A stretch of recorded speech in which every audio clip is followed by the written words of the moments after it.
Hey guys, this is Trey with Seizmik. Today we're going to be installing the frame soft doors for the Can-Am Defender crew. Tools needed for assembling the rear door is a T30 Torx bit, a 12mm wrench. Additionally, there will be some small modifications that need to be made to the B-pillar. Remove the 5 T30 bolts and then cut out the outlined window in the plastic.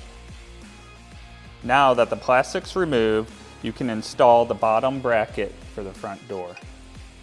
You will need to swap out the front upper door hinge that comes with the front door kit with the front upper hinge provided in the rear door kit.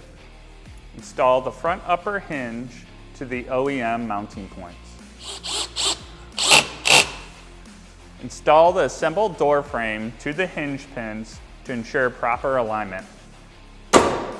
Now that we've ensured proper door alignment and all bolts are tight, we can reinstall the trimmed plastic panel to the B-pillar. Now that the front door is aligned, we're going to move on to the rear door. Install the rear lower hinge to the OEM mounting points. Now we will need to remove the 2 T30 bolts in the upper rear. Now we're going to move on to the rear upper hinge.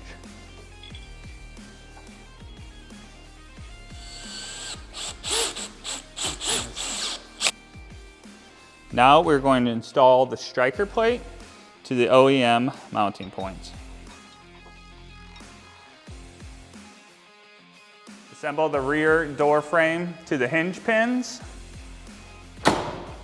Close up and ensure proper alignment.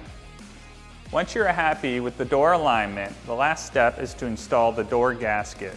Make sure that the door jamb is free of any debris before installing.